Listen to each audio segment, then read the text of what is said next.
What's up mga idol? Nagbabalik na naman tayo para pag-usapan ang mga teams ngayon paparating na MPL Season 12. Parating na Season 12, naglabas na nga kanya-kanya mga team ng kanilang mga official roster ngayong Season 12. Ang roster nga nilabas ng bawat team, may mga bago tayong roster na makikita, may mga bagong mukha rin tayong makikita, at syempre may mga nagbabalik.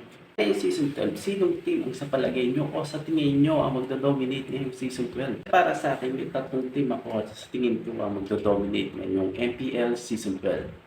At ang unang-una nga sa listahan natin ang team ng 8-field blend na nagkaka-champion lang nitong nakaraang IESF. Kita naman natin ang performance ng 8-field blend nitong nakaraang IESF.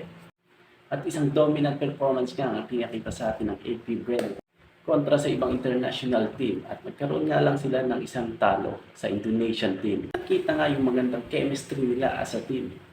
Sobrang solid nga, kaya nangunguna dyan para sa akin ang 8-field blend.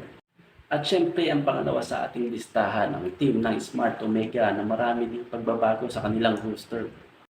At syempre ang inaabangan ng lahat o ng karamihan ng pagbabalik ng Chak, Mamba. At syempre hindi lang yan, dahil isa sa kanilang roster ang pagbabalik ng The GOAT na si Doc Ribo. Nagbabalik na ulit dito sa MPL Season 12. Syempre ang pagbabalik din ng kanilang veteran mid laner na si Eto Max. At ngayon ay maglalaro na para sa kanyang team.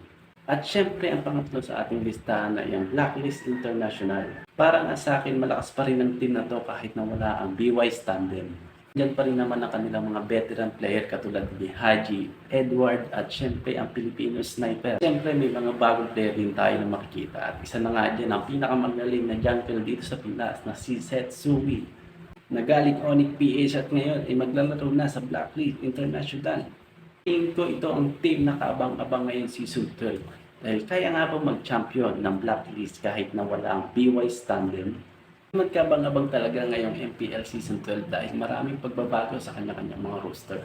O kayo ba? Sinong team ang sa tingin nyo magdo-dominate ngayong Season 12? Comment nyo naman dyan sa baba kung sinong team ang sa palagay nyo magcha-champion o magdo-dominate ngayong Season 12. Siyempre, huwag nyo na rin kakalimutan mag-like and follow dito sa ating page para ganun updated kayo sa ating mga video. Lang. Peace.